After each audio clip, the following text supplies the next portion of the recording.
Hello all. I think our technical problems are being solved now. I am Fadela Shaib, speaking to you from WHO headquarters in Geneva, and I welcome you to our global COVID-19 press conference today, Friday, 8th January.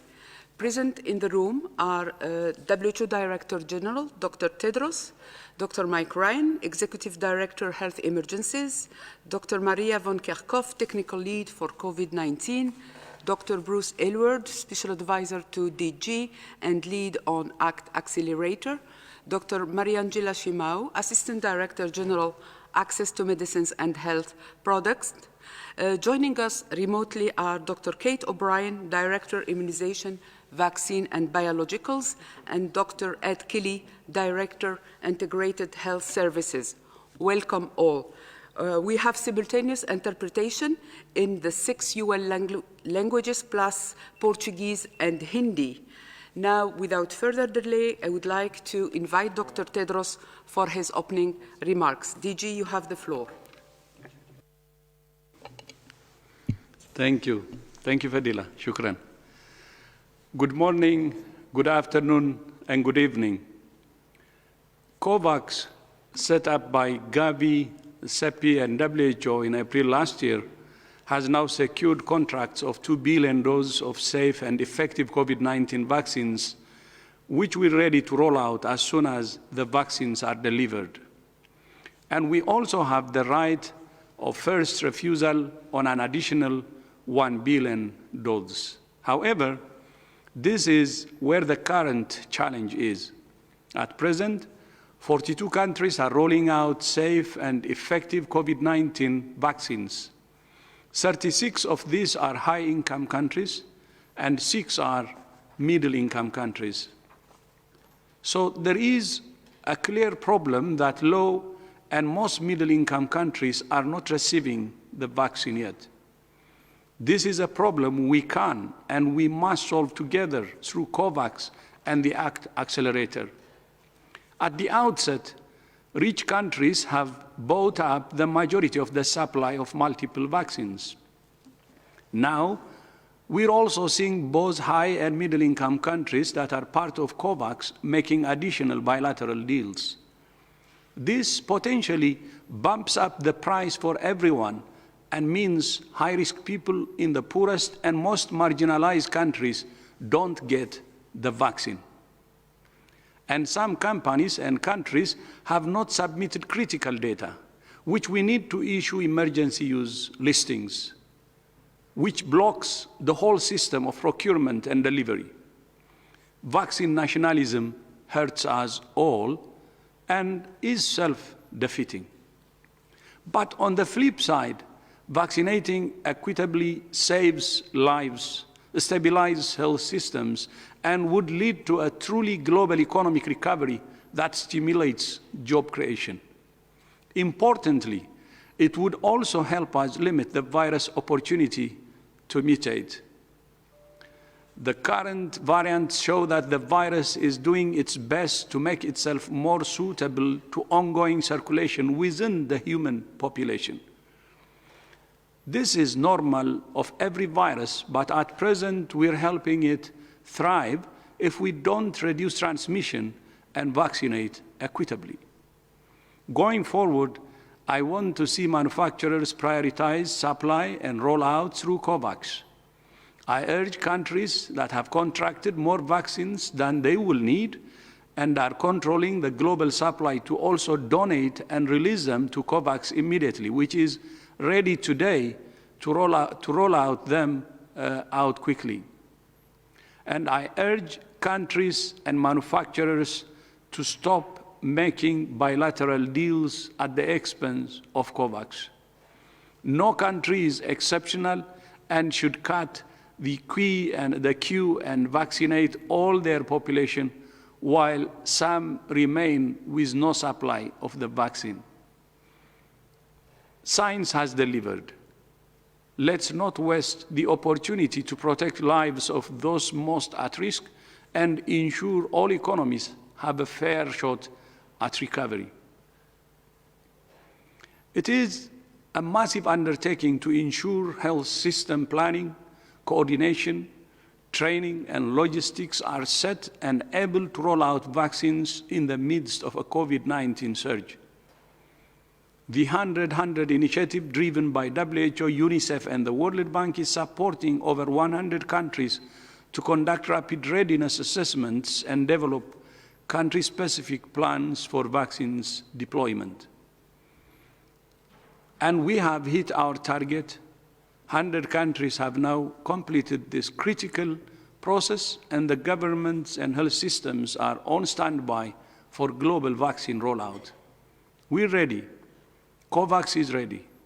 Countries are ready. The time to deliver vaccines equitably is now. This is a very dangerous time in the course of the pandemic, and I do not want to see people become complacent as vaccines are starting to roll out. Over the past few days, we have seen some of the highest numbers of deaths recorded at any point in the pandemic. This is happening because over previous weeks, there has been a lack of compliance with what health authorities are advising in several countries. The virus has taken advantage of this and is spreading at an alarming rate in some countries. You might think that it wouldn't happen to you, and that you don't need to comply with the measures. The problem is that before you know it, not complying a bit becomes a habit. People you know mimic the behavior, and the whole system breaks down.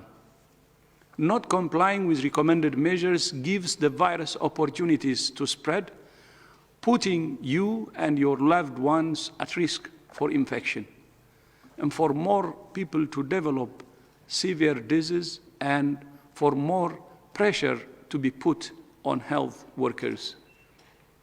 People need to know that they can personally stop the virus, and they need to know that the virus can stop with them.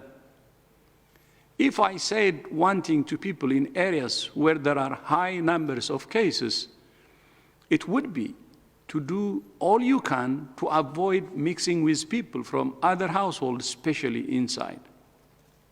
Because the virus thrives when people gather in groups, especially inside, where people are less inclined to physically distance, wear masks and hand wash, and where windows aren't open and there is not adequate ventilation, which means everyone is sharing the same air. In this difficult period, it's best to meet virtually, but if you have to meet others, do it carefully and with the right precautions. Meet outside wherever possible. None of us are exceptional, and the more we can break the chains of transmission and stop the virus ourselves, the more we will avoid severe cases and tragic deaths. This year is the year of the health and care worker. Let's show our respect and appreciation for health workers and care workers by protecting each other and vaccinating all health workers everywhere now. Remember, ending this pandemic is one of humanity's great races. And whether we like it or not, we will win or lose this race together. I thank you. And Fadila, back to you. Thank you, Dr. Tedros. I will now open the floor to questions from journalists. I remind you that you will need to raise your hand using the icon "Raise Your Hand" to get in the queue. I would like now to invite our first journalist, Jeremy Lunch from Radio RFI, Radio Internationale. Jeremy, can you hear me? Yes, Fadila, can you hear me? Yes. Thank you so much. Good evening. A quick question on the new study that suggests that the Pfizer vaccine protects against the new variants of the COVID. I would like to know if WHO has more details on that, and if and what about the other vaccine, probably AstraZeneca and Moderna? Do you have infos that they too protect against the new variants? Thank you so much. Thank you, Jeremy from Radio France Internationale. I would like to invite Dr. O'Brien to take this question. Dr. O'Brien.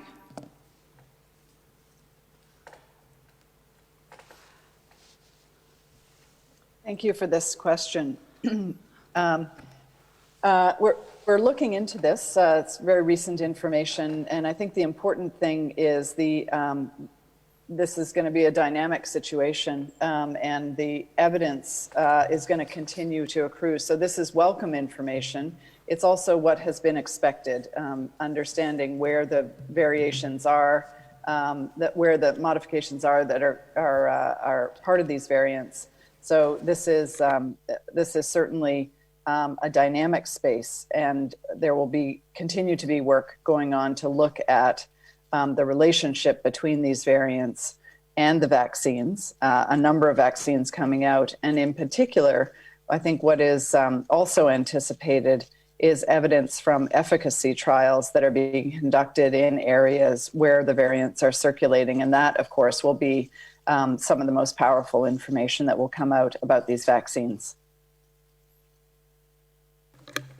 Thank you, Dr. O'Brien. I would like now to invite Jamil Chad from UOL to ask the next question. Jamil? Yes, can you hear me? Yes, very well. Go ahead, Jamil. Yes, thank you for the question, Fadela. My question is probably to Dr. Mike Ryan.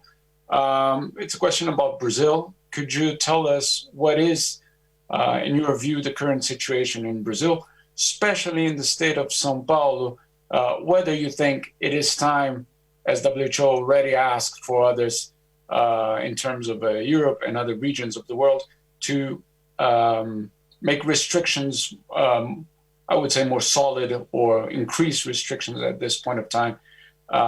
What are we now, at what point are we in Brazil today, and whether you could comment on the specific situation of regions. Thank you very much.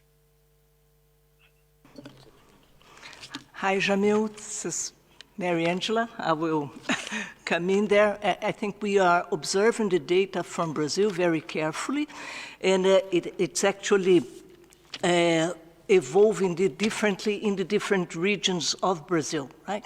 It's welcome news that the Brazilian producer Butantan has made public the news about the efficacy of the Sinovac vaccine. So we are watching the situation in Brazil as it evolves. And of course that the different, like I said, the different regions, being a big country, the different regions are showing different signs of either of stabilizing the epidemic, the number of cases, or increasing in some regions, especially in the southeast and the south of Brazil. I don't know if Mike wants to comment. No, just to add that, like many other countries, the latest surge in cases has been pretty much countrywide. We've seen, again, the healthcare system impacted, but the number of available ICU beds remains adequate in most regions, although some areas have now over 70–75% of ICU occupancy. You remember in previous surges that went up to nearly 90 or over 90% in some cases. So the health system continues to cope. Brazil is essentially in the same situation that many other countries are, dealing with a third surge, second surge, whatever you call that, and keeping the health system online is extremely important. The DG has spoken to what we all need to do to reduce the force of transmission within our communities. Those same advice go to everybody in Brazil, and again we're all struggling with this virus at this moment in time in different countries for different reasons. Thank you. Maria? Yeah, thanks. Just to supplement this, to say that it's not Brazil specific, but I think it's a good opportunity to remind everyone that the epidemiology needs to drive the response. So regardless of where you are and what is happening, the data that is captured from the systems that countries have put in place, which are being implemented through the surveillance activities and active case finding, through your testing, through your cluster investigations, that data should drive what you do next. And so while we see now strong national plans with strong strategies, the implementation of the public health and social measures, as those are applied, as those are lifted, need to be guided by the epidemiology of the local situation. So taken decisions at the most local level possible.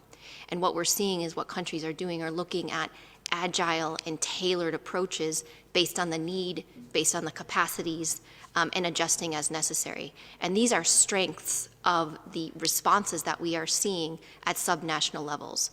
Course correcting, making those adjustments to what is needed, using your workforce as best as you can, the tired and overworked and exhausted workforce through contact tracers, through those that are doing lab tests, through those community health workers that are going door to your frontline medical workers.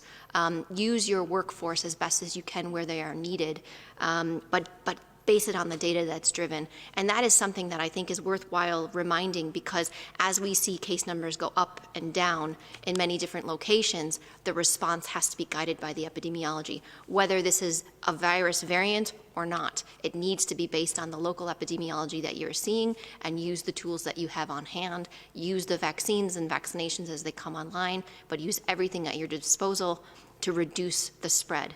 As much as we can limit the number of infections, this will have a positive impact on reducing the burden on the health system.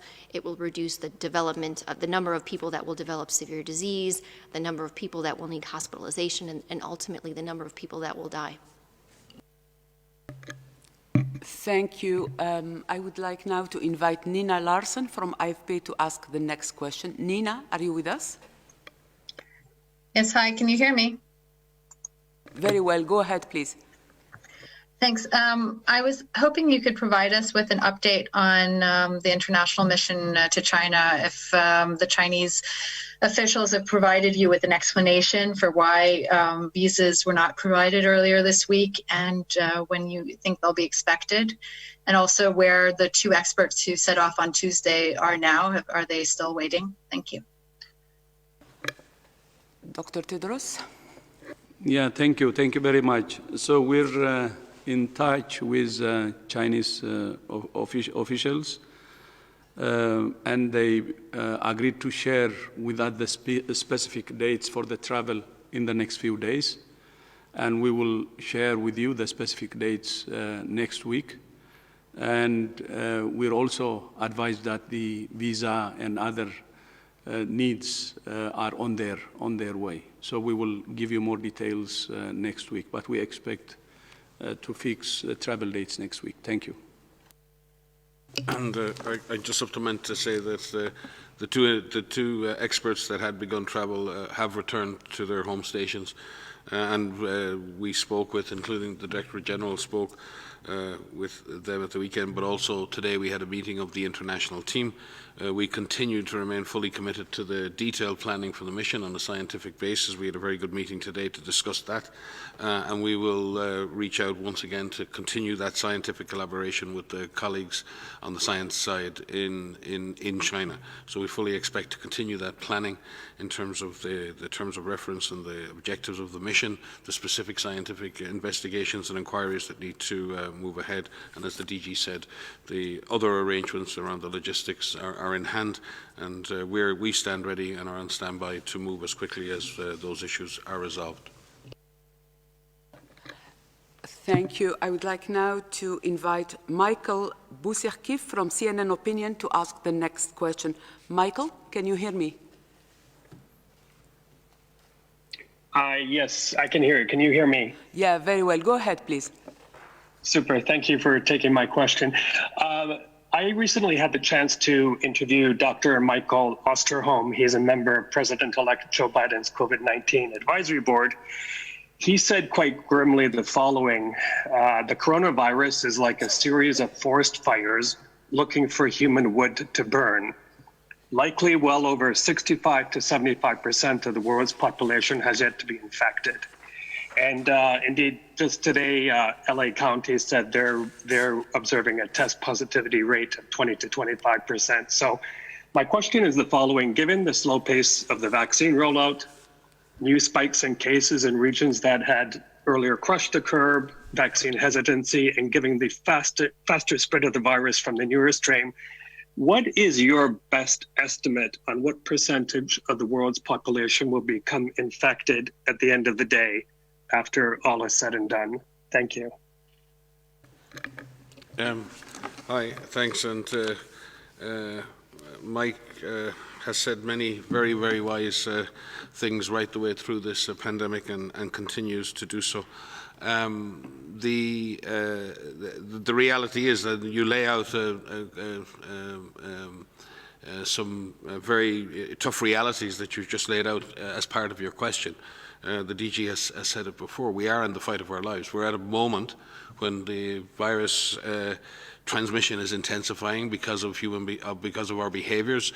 It's intensifying because of variant strains, and we are continuing to track the movement of the virus, and as it finds susceptible individuals and continues to infect them. And Mike is correct in that it is like a series of forest fires where there are large numbers of susceptible people and the virus enters that group, it spreads very quickly, and then makes those people who are vulnerable very sick, and many die.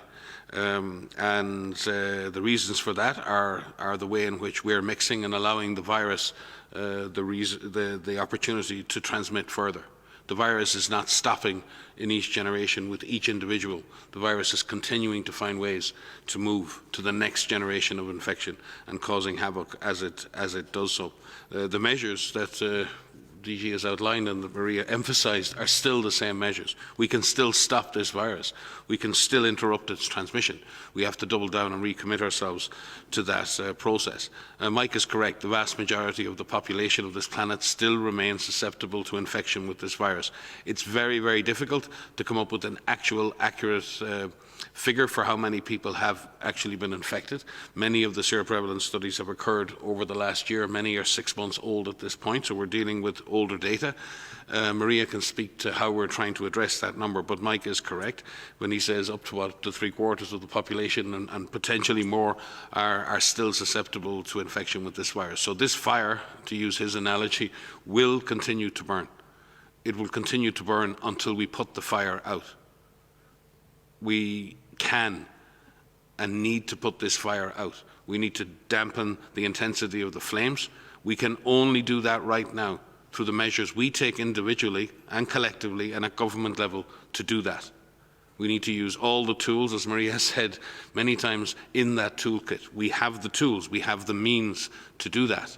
The vaccine is rolling out, it will continue to roll out, and it will provide a huge opportunity to save lives.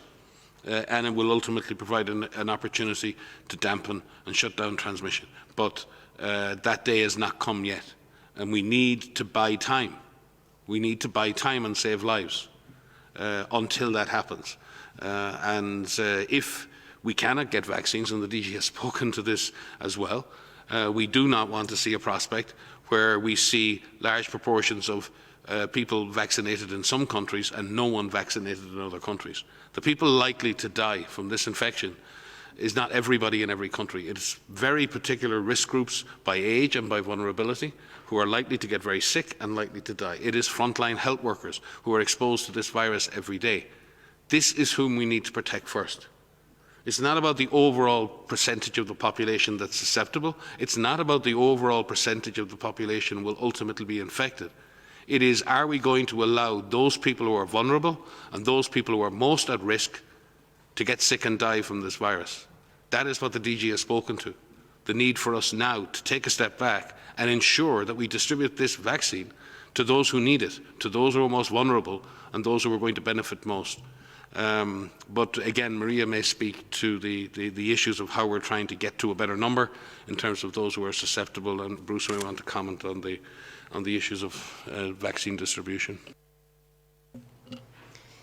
Thanks, Mike. So yes, indeed, I think the forest fire analogy is a really good one. And if you've heard us speak before many times about the idea when you think of transmission as cases, sporadic cases, and those sporadic cases could be embers. These could be little tiny sparks that could potentially turn into small fires, which are clusters of cases, which in those clusters of cases could turn into wildfires, which are community transmission. And all of the measures that we have outlined through this comprehensive all of government, all of society approach is working towards making sure that those embers, those sporadic cases, do not become little fires or clusters, and that those little fires of clusters do not become community transmission and those wildfires. And that is what countries are showing us that they can do. And so that fire analogy, I think, works really, really well because we have tools in our toolkit that put out those fires. Those tools that we have break those chains of transmission and prevent the sporadic cases from becoming clusters and those clusters from becoming community transmission. And those same tools help us move from community transmission to clusters and from clusters to sporadic cases. And we've seen that in many, many countries across the world, in all regions of the world, in different types of societies, high income, low income, urban, rural, over and over again, and that will be done again. And vaccines and vaccinations will be one more powerful tool to help us put out those fires. But with regards to the serology, indeed, there are hundreds of studies that have been done that have looked at specific populations. And amongst those populations, how many of those individuals have had evidence of infection? And so they look at a point in time, and most of those studies have been done up through the spring and into the summer in the Northern Hemisphere, so April, May, June, July, August, and they have given us almost a point estimate.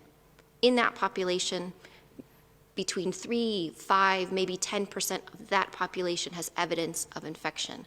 What we are working towards through our Unity studies, and this is a program that we have begun in January, where we, with our partners, have developed protocols, research templates, which we have shared now with more than 100 countries. We are working with them to adapt these research protocols for the countries themselves. We're providing technical support, operational support. We're even providing the serologic assays that they can use to follow populations over time so that we can get estimates of the populations that have this evidence of infection. And our goal in doing so, using a standardized approach, is to be able to pool that data either regionally or globally so that we can come up with estimates to answer the question that you asked in your question to us today. But we're also looking at the immune response over time. So some individuals, and there's some recent studies that have even come out even today or yesterday, that suggest that the immune response may be 6 months or longer. And that's very good news to show that somebody that was infected, even if they had mild disease, develop a robust immune response, and that immune response lasts for 6 months or longer. So that's good. And we're still studying this. So while there are hundreds of studies underway, we don't have all of the answers yet, but the results that come to us, that are shared with us in real time almost, tell us that the majority of the world remains susceptible to infection.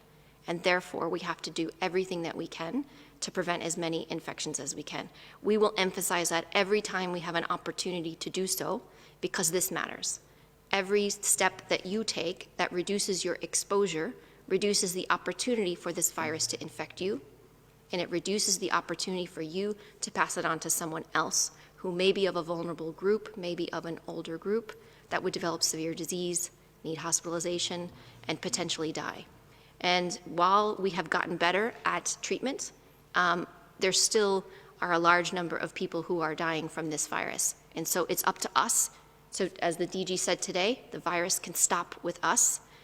We need to do what we can to make sure that we break those chains of transmission. Let the virus, first of all, let you not get infected, but if you are infected, let the virus stop with you. Thank you so much. I would like now to call on Jason Beaubien from Public National Radio, NPR, to ask the next question. Jason, can you hear me? Yes, thank you very much. I wanted to ask about the variant, the B117, which originated out of the UK. There's a lot of concern about how transmissible it actually is. What do you have in terms of clarity on exactly how much more transmissible this is? And is there adequate monitoring globally to actually detect this, these changes and report these variants? Thanks. Thank you. Yes, thank you for the question. So the virus variant identified in the United Kingdom, this B117, we are working with our colleagues in the UK, and in fact, as we sit here just now, they've just released their third technical briefing online. That has just come out from Public Health England. We meet with our colleagues regularly there, and they're looking at a variety of factors related to this virus variant. One of the issues they're looking at is transmission. And the way that they're evaluating transmission is looking at the data captured through their surveillance system, through the molecular testing, the PCR testing, the antigen-based testing, but also the amount of cases that are sequenced. They've done some modeling studies. They've done some phylogenetic analysis, which is analysis of the full genome sequences that have been made available across the country. And they're doing some studies in the lab, looking at the viral loads of individuals infected with this variant compared to other SARS-CoV-2 viruses. And what we understand from their studies that are ongoing, and again, these are ongoing studies and they're constantly updated with more information, is that the virus variant, this B117, is more transmissible than the wild-type SARS-CoV-2 viruses. And they have estimated through their modeling studies that the increase in transmissibility is measured by the reproduction number, which is the number of cases an infected individual would infect, has increased from about 1.1 to about 1.5 or 1.7. That's also been analyzed through the phylogenetic data. They've seen increases in transmission across all age groups, and that's a reflection of the mixing patterns and the transmission that has happened in Southeast England, in London, and across other parts of the UK. They've also measured viral load, which is the amount of virus detected through the testing systems that they have. And they have found that people who have been infected with the virus variant, the B117, have a higher viral load compared to others with the wild-type virus. But we did specifically speak today about the way the virus transmits or the modes of transmission, and there is no difference in the way that this virus transmits. And that's important because we need to constantly look at the measures that are in place, the personal protective equipment that is being advised. They are discussing that with their expert groups in the UK, and they have not changed their recommendations on PPE. But it does mean if you have a virus that is more easily transmitted, you have to work that much harder in breaking those chains of transmission. It is important to note that the tools that we have against normal SARS-CoV-2 virus, which is dangerous enough, work against the virus variant that was identified in the United Kingdom, and separately also against the virus variant that was identified in South Africa as well. So they are continuing to do studies. We're very grateful for all of the collaboration across Public Health England and the many different academic groups and modeling groups and the frontline workers and the studies that are ongoing. And I quite literally are sharing these results with us in real time. So thanks for that question. But an increase in transmissibility, no change in disease presentation or severity, which I don't think that I mentioned, but that has been confirmed through the cohort study that they have ongoing, looking at rates of hospitalization, so no change in hospitalization from people infected with the virus variant compared to the other SARS-CoV-2 viruses, or in mortality. And just to add that WHO and partners were fully activated on monitoring the emergence of variants and the evolution of this virus, and have been for months with the virus evolution working group, which involves scientists and labs from all over the world.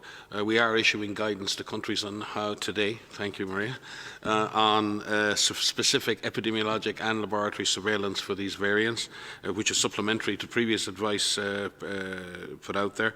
Our global EPI team is working on an epidemiologic analysis analysis right now, looking at signals for unusual epidemiologic events that may be occurring in relation to variants around the world. And it's important that our work is epidemiologically driven and that we're using epidemiology to drive our lab investigations.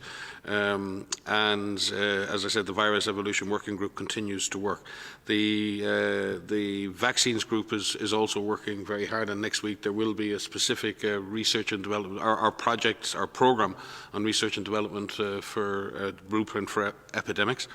We'll be hosting two meetings next week, one specifically to look at the emergence of viral variants and one looking specifically at the research needed around vaccines in relation to the same issues and beyond. The vaccines meeting is broader, but it will consider the variant issues as well. Much work is underway as well, looking at the long-term effectiveness or functioning or performance of diagnostic tests, looking at the lab assays, also looking at continued effectiveness of monoclonals and polyclonal antibodies, and then with vaccines. So that work is underway. All of that needs to be further brought together, different very important strands on this. But Maria is correct, we're not seeing a clinical signal that this disease is more severe. The evolutionary pressure on the virus is and this is what viruses do. They tend to become fitter, they become better adapted to transmission in humans, and with higher viral loads, then they're more likely to cause transmission. That is in the interest of the virus. That's a positive evolutionary outcome for the virus, not for us. In that regard, there is no signal at this point of any change in clinical severity, and that's very important to recognise. We've also had meetings today with our Strategic and Technical Advisory Group on Infectious Hazards, which is chaired by David Heyman from the London School. We've considered these issues as well. Next week we will have our meeting of the Emergency Committee on the IHR, which will consider these issues as well. So in addition, we've been working with the Global Influenza Surveillance and Response System. The GISRIS system has been providing vital monitoring of COVID-19 around the world through the severe acute respiratory illness and ILI surveillance, and we've been able to track the overall impact and sort of presence of COVID around the world over the last number of months. We're currently working with them to see how we can adapt that and enhance that to do more of the genetic monitoring as well. And in addition, working on expanding genetic sequencing capacity around the world, particularly in low and middle income countries. And I know there are some excellent projects out there led by the Wellcome Trust and others, looking at how we can rapidly further expand the capacity to do genetic sequencing and genetic surveillance as such on this virus. So many, many strands of activity, from the vaccines to the labs to the epidemiology to the transfer of knowledge and technology and capacity, and we will continue to do so and keep you informed of progress. Again, though, I think it's important to recognise that we've had variants before emerged, the D614G and others. And these variants will continue to emerge as the virus evolves. We're in a race against the virus in that sense. But we should also remember, as Maria said, that the way in which this virus is transmitting has not changed. We still have the capacity to suppress that transmission if we do the right things. And we will continue, obviously, to study the long-term impact on any of these variations on diagnosis, on therapies, and on vaccines. But rest assured, this is in hand, and we are looking very, very closely at this. We take these developments very seriously, but we also need to remain focused on the job at hand, which is breaking chains of transmission and getting vaccines out to those who need them. Thank you.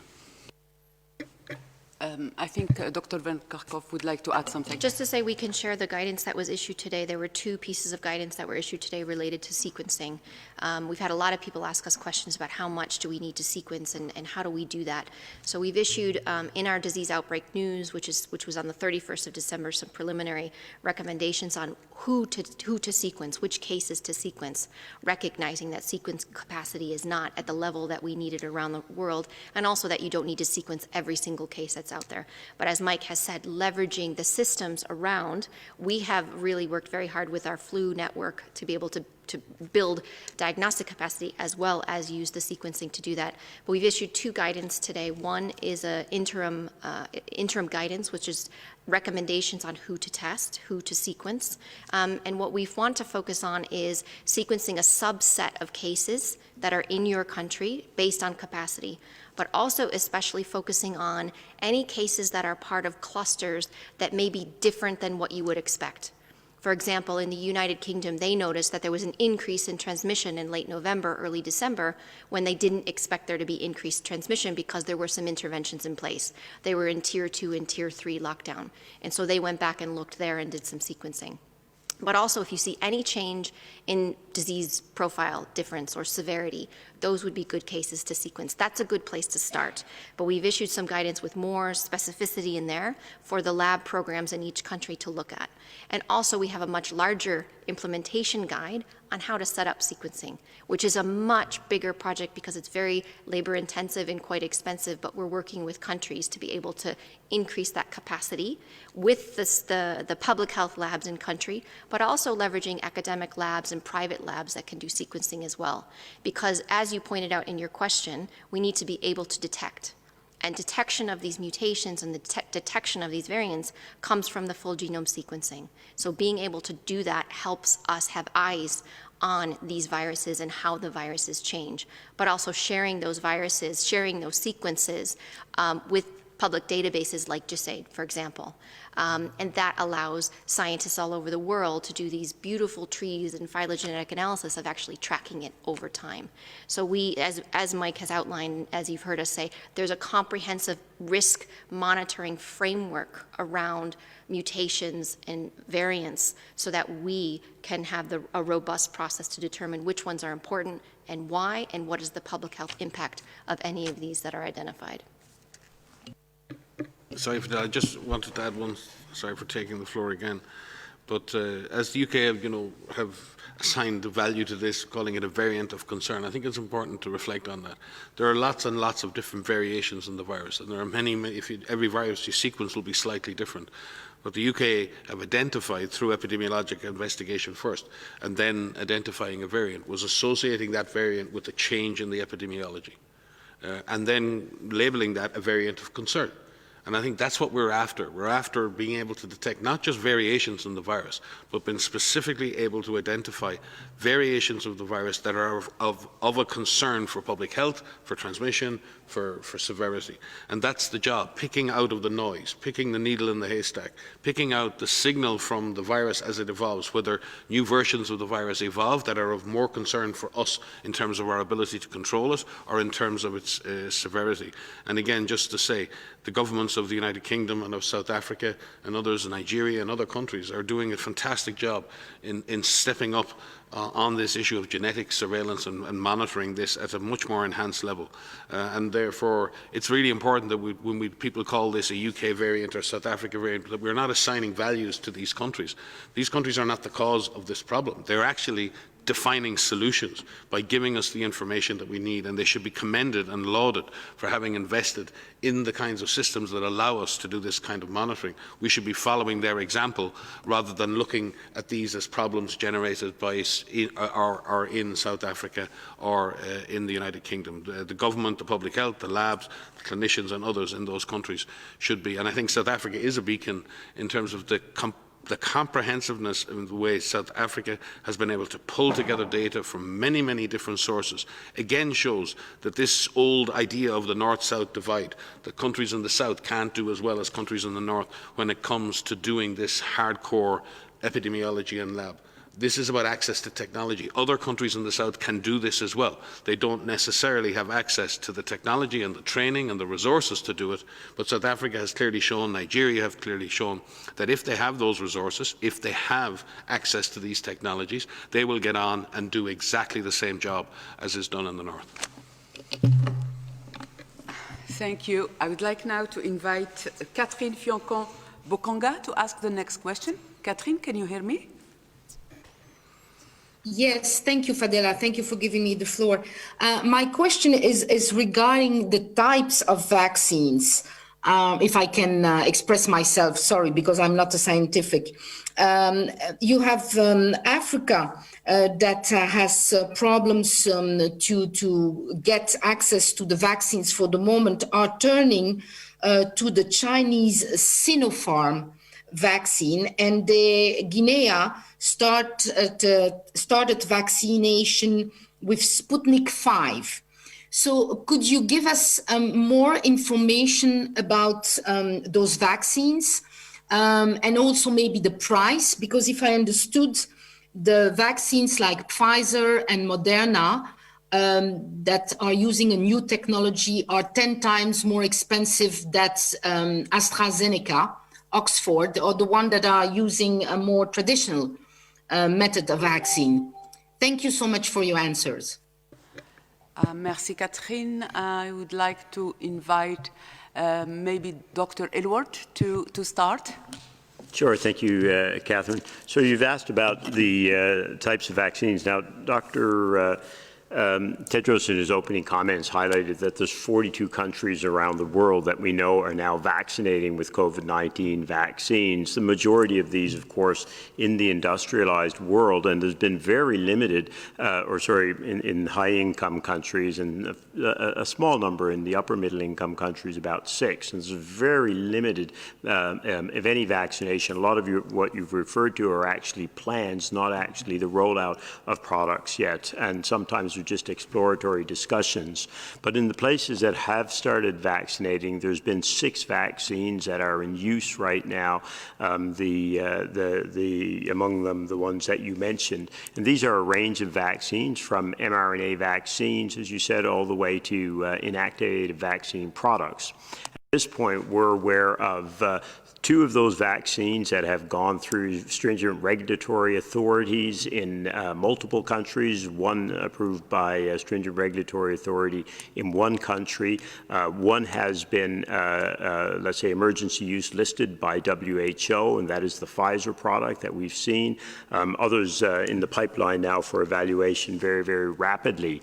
We are aware that some countries have made decisions to proceed with vaccines that have been approved through other mechanisms.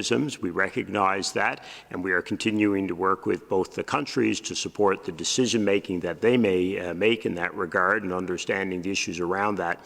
But we're also working very hard with the companies that are producing these products to make sure that they can be assessed by WHO through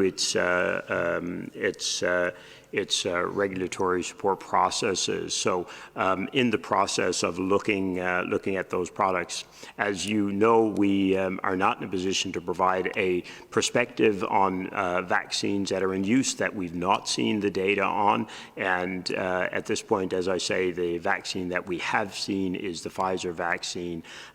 We have all of the data on that. We also recognize, of course, in this exceptional circumstance, vaccines that have been approved through stringent regulatory authorities, and now those are the Pfizer vaccine, the Moderna vaccine, and then one country having approved one other vaccine at this point through a stringent regulatory authority. I think Mariangela wanted to add. Can I just compliment from the regulatory side? First of all, countries have the autonomy to, according to their legislation, to issue emergency use authorizations for health products according to their own legislation. But WHO does have a process that most of you are aware of, which is the pre-qualification process. And in the case of vaccines, new vaccines like the COVID vaccines, we do an emergency use listing assessment. We have issued an expression of interest, received 13 valid proposals since October. And besides the Pfizer vaccine, who was already listed by WHO, we do have other products that are at advanced stage. And specifically in the products that you have cited, we have received already, and this information is public, it's published in WHO's website.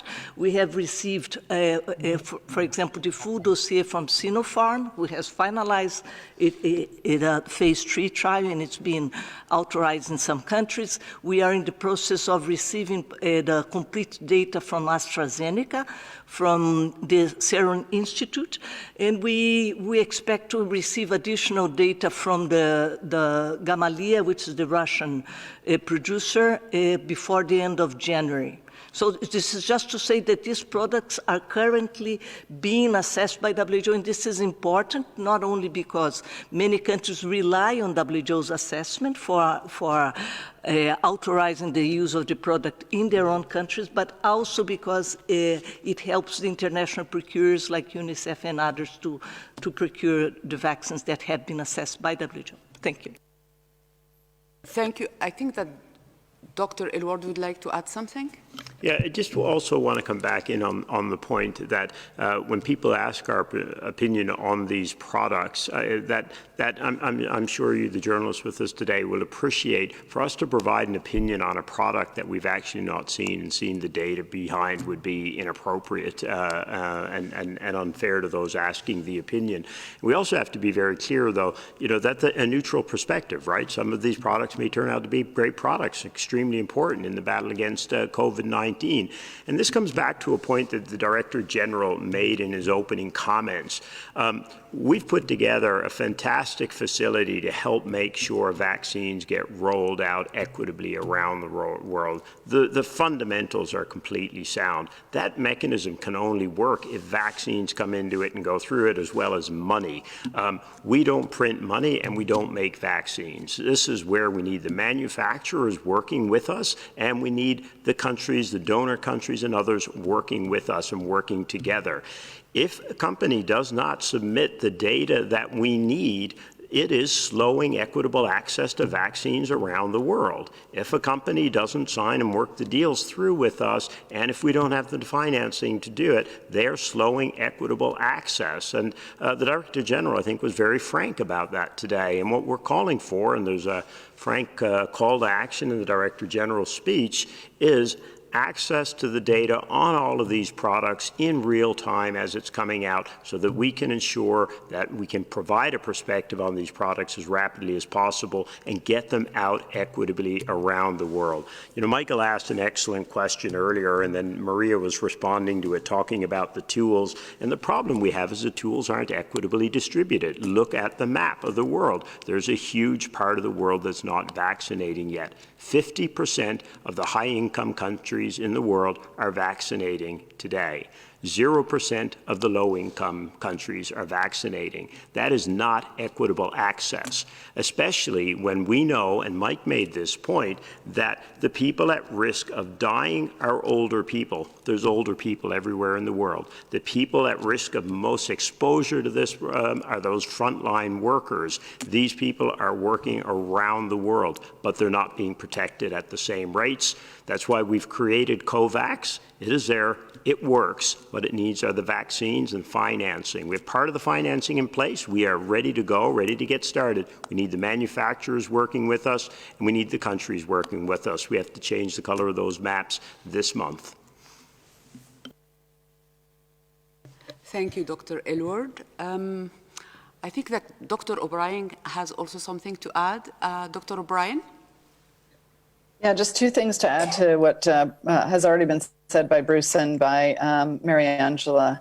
The two additional points I want to add have to do with transparency and have to do with policy. So in addition to the procurement, so the money that Bruce has spoken about and the need for the data on regulatory issues, in addition, countries do rely on WHO for recommendations on how to use the vaccines, especially because these vaccines are in limited supply in the initial phase of rollout. We know that all over the world. choices do need to be made about how best to use them to their best impact, their most maximum impact, especially in these very early phases.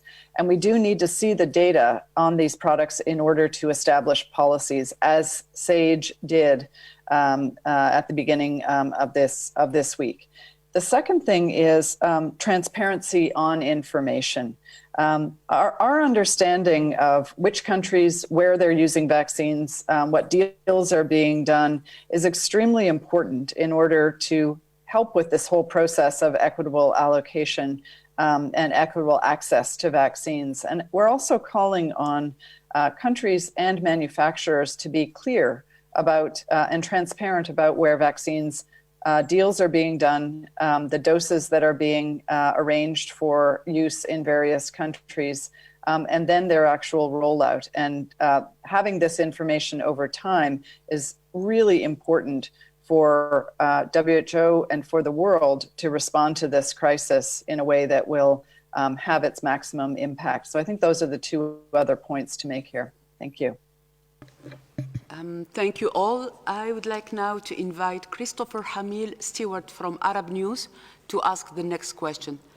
Christopher? Hi, can you hear me? Yes, very well. Go ahead, please.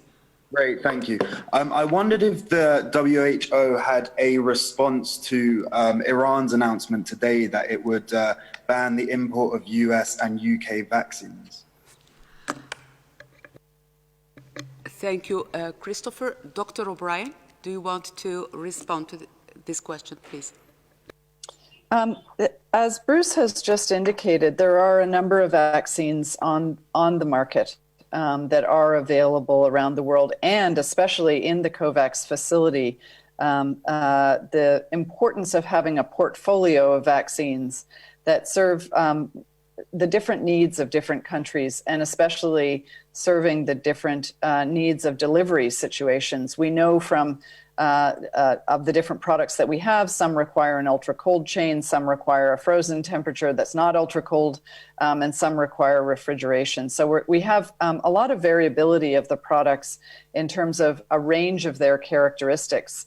I think the other important thing to say in relation to this is that there is manufacturing going on of these products in different places around the world. And that provides greater or lesser access to different vaccines. And so I think the range of needs of countries and choices of countries is served by having this portfolio of vaccines where there can be matching of vaccines to the delivery needs and the characteristics that countries have for the access to those vaccines. Thank you. Dr. Aylward, I think, wanted to compliment. Yeah, thank you, Fidela, and thanks, Kate. Super important questions, right, about vaccines and vaccine access that we keep coming back to, and we're going to come back to them more and more as we go forward over the coming months.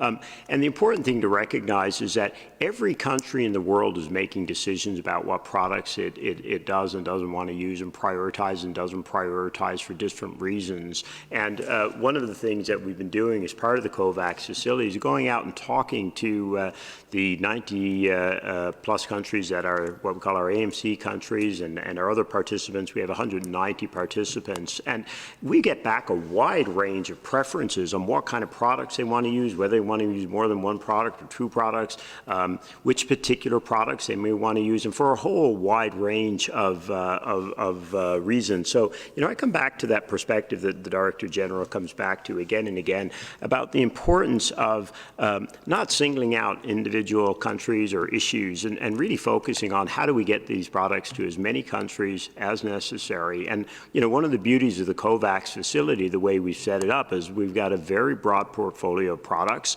We know we have a broad range of clients that we're working with through that, participants, and what we're going to do is work with them to get that right balance of products. And again, it's one of the reasons that this facility is such an important part of the global solution to equitable access and rollout. Every country needs these products. Every economy needs these products right now. And it's really time to put any kind of politic aside and make sure that vaccines get to the people that need them.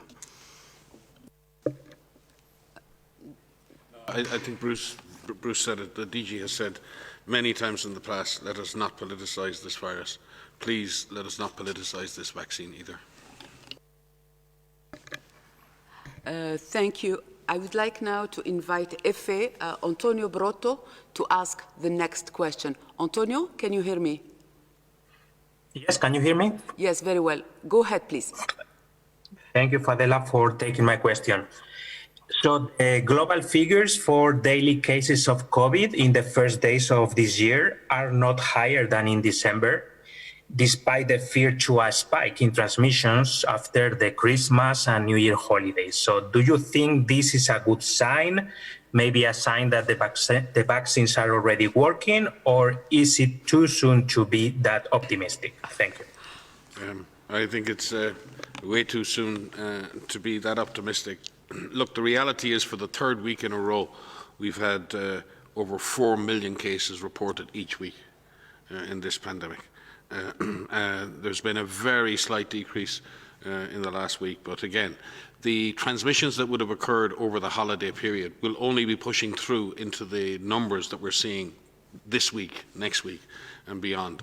So no, it is way too early to interpret that.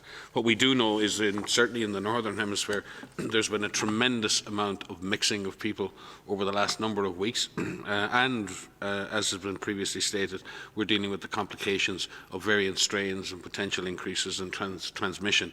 So no, there is nothing to suggest that. The numbers of vaccines that have currently been distributed will have had zero impact on transmission dynamics at country level. They maybe are saving lives as we speak, and we're very grateful for that, but they're not going to affect transmission dynamics for a very long time. Bruce? If I might, Fidel, just to the point that Mike meant, the last point was so important, the last part of that question, right, about whether or not we're seeing the impact of the vaccines already, and the answer is no.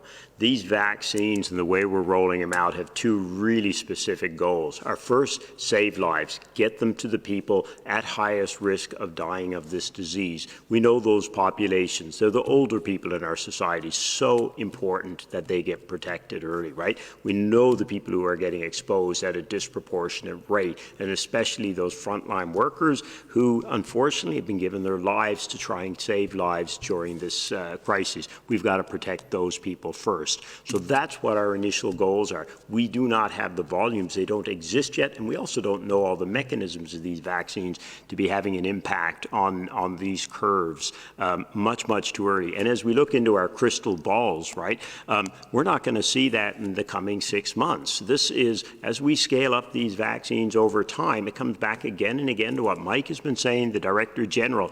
This is not going to work if people are mixing at high rates, if they're not using masks, if they're not doing all those things that are so important.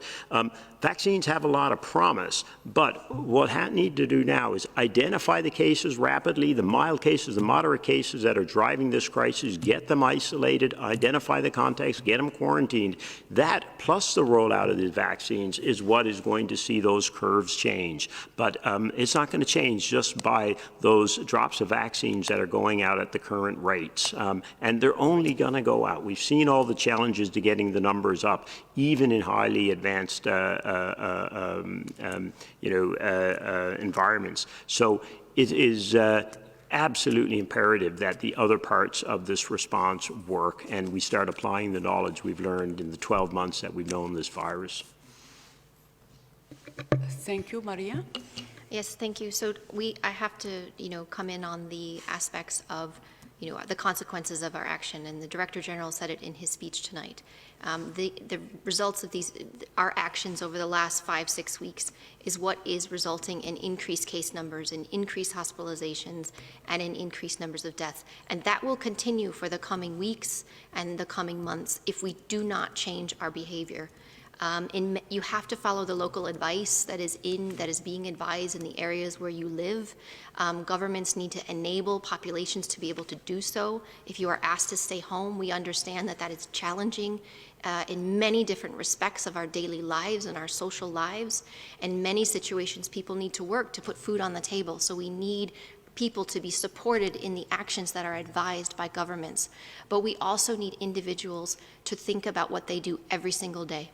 The decisions that you make every single day about what you want to do versus what you need to do matter.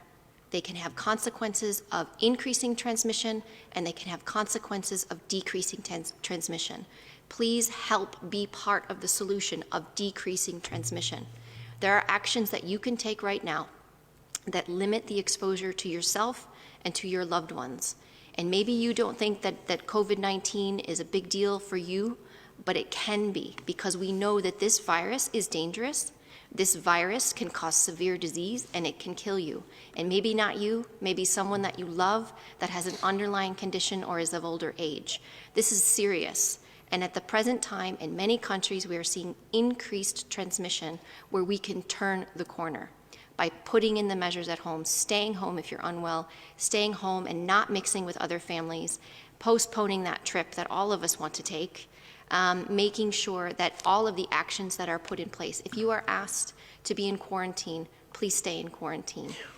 You are adding to the solution here. If you are a case, and we hope there are no more cases, but if you are a case staying in isolation, making sure that you receive the adequate care that you need in medical facilities, allowing the research, the community workers to do contact tracing and cluster investigation, and the technicians to do those lab tests and get those test results back quicker. But all of these actions can reduce transmission, and we are pleading with everyone to do everything that they can to be part of the solution to break those chains of transmission. It is within our hands. Vaccines and vaccination are another powerful tool, but it will take time. In the meantime, there is much that you can do every single day. So please help be part of the solution. Thank you, Maria. I think that Dr. O'Brien wanted to say a few words. Dr. O'Brien, you have the floor. Yeah, I just want to add to what really important things that everybody has said about this, Maria in particular just now. But we've been saying about the vaccines, even anticipating that they were coming even before that they came, that it was not going to be a flip of the switch. And even as they roll out, we actually don't have the information right now about the magnitude, the degree to which they actually interrupt transmission. And so although we do have evidence now about the degree to which they can protect against disease, and especially severe disease, that does not necessarily imply that the same magnitude of impact will be on the protection against transmitting from one person to the next person. So I just want to reinforce that even for people who have been vaccinated, and there will be an ever-increasing number of those people, that does not mean that people who have been vaccinated are now fully protected from getting infected in their nose. They are very substantially protected against themselves becoming ill. But we have evidence that a new study with 59% estimate from a model of the transmission is coming from people who are not symptomatic at that point in time. So we really do need, as we roll out the vaccines, to remember, as Maria has said, this is just one tool, a new tool, and a very powerful tool in the toolkit, but it doesn't mean that we should step back. In fact, we should be escalating and improving our use of all the other tools that we already have. Thank you. Thank you, Dr. O'Brien. Antonio's question was the last one for today. Over to you, Dr. Tedros, for final words. Thank you.